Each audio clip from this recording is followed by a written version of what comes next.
Hey guys, what's up? Welcome back to my bio series here on YouTube.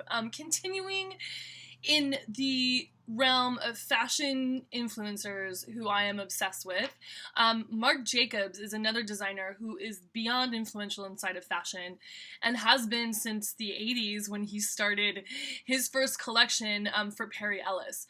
So just a little bit about Marc. The reason I think that he's so influential is because he is such an incredible catalyst of references of what's going on in the world at the moment, of art references, of art history, of fashion history, of photography history. The people that are his friends are the coolest people in the world, whether they be film directors, celebrities, musicians, artists, architects, just anyone who's fucking amazing is friends with Marc Jacobs. And I think that he does an incredible job of picking up on the conversations happening in the world at the moment and then translating them into what it means for cool fashion.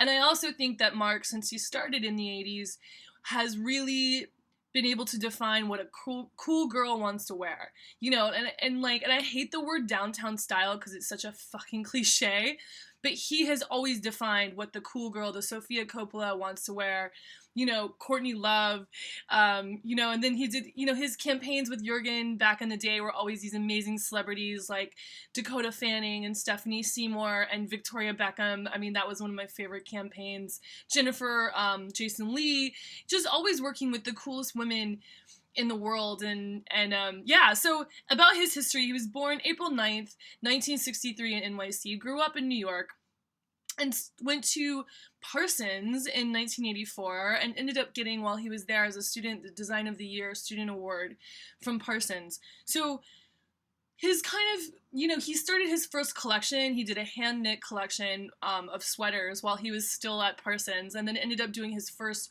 ready-to-wear collection. Actually, he designed for, sorry, I'm looking at my notes, a brand called Reuben Thomas for a line called Sketchbook. Never heard of any of it, but I think it's interesting that he was already creating collections and working for people while he was still in college.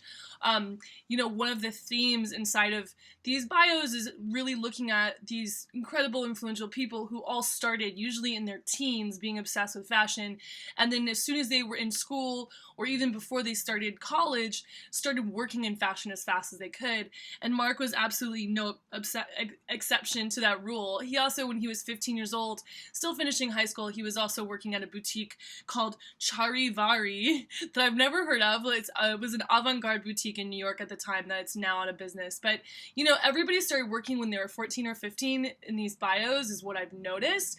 And we're already starting to work, do their own collections or work with other designers while they were in high school and college. So Marc Jacobs, after that, he met Robert Duffy while he was in school at Parsons, and he did his first ready-to-wear collection for their first company was called Jacobs Duffy Designs, and they did their first Marc Jacobs collection under that company.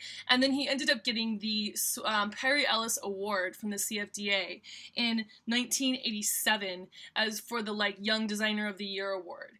Then he and Robert Duffy, Marc Jacobs and Robert Duffy, got appointed vice president and president at Perry Ellis for the women's wear division, and then he ended up winning another CFDA for women's wear award. So, you know, they have those men's wear, and then the news and the accessories, they have all those awards for the CFDA. He won that in 92 for Perry Ellis, the same year that he did his very famous grunge collection that got him fired from Perry Ellis. So I think the grunge collection was the first time Marc, as far as I can see in his history and I've been able to research, the grunge collection was the first time that he really did something interesting from pop culture, and obviously got a ton of press attention, but also got him fired because it was scandalous, like who wanted to dress like that.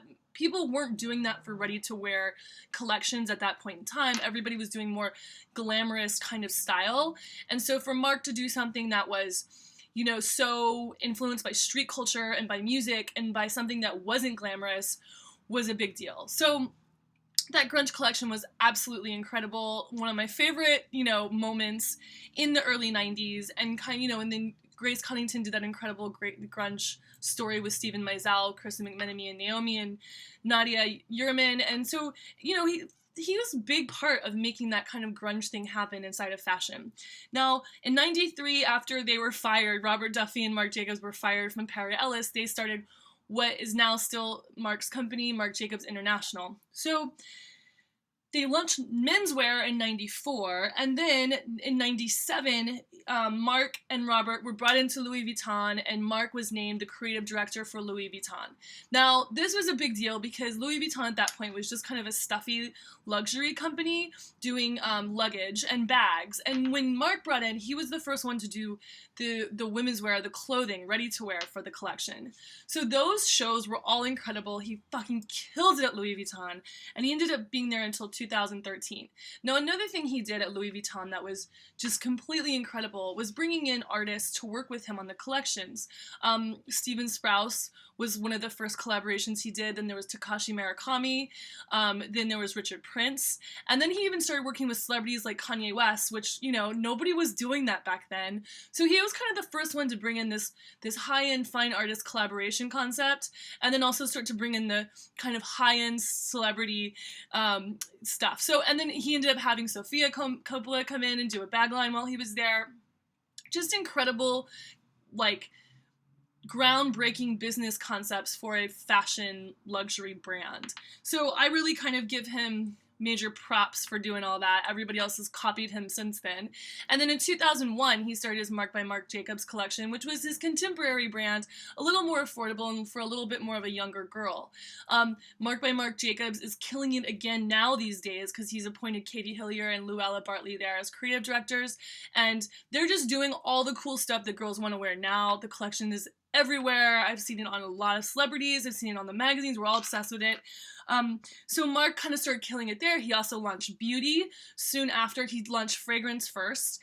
Soon after launching Marc by Marc Jacobs, I was obsessed with that perfume, and I loved that perfume campaign with Sofia Coppola in the pool shot by Jurgen.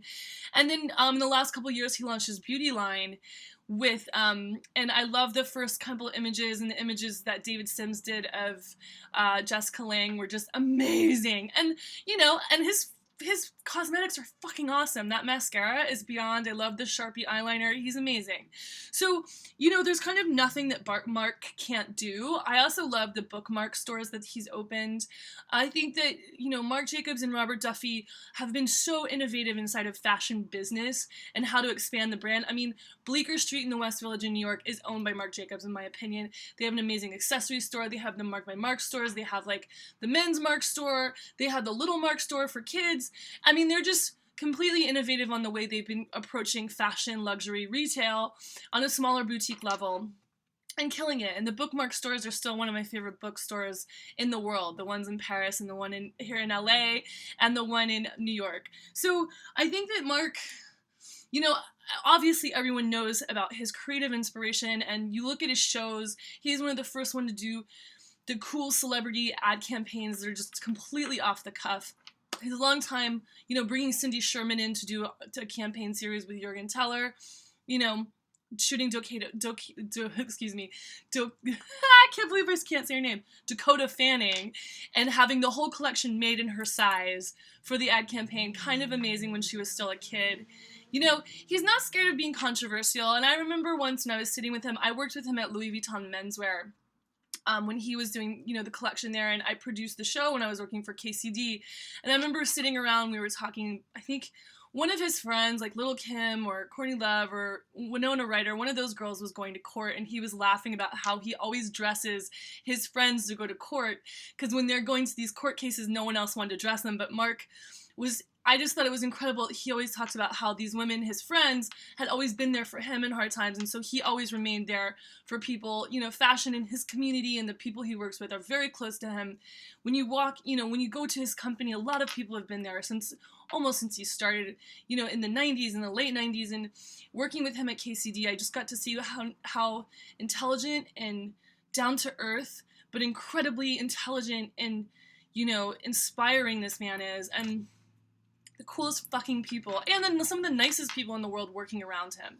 So I have so much respect for Marc Jacobs. He continues to inspire me with his runway collections, and everybody else in fashion. A lot of people knock him off as well, and I just think he's the perfect catalyst for what's happening in fashion in the world and pop culture, and what's important inside of art, film, and music. So check out Marc Jacobs. That's the quick bio on him, and I'll see you guys in the next bio episode. Check you later.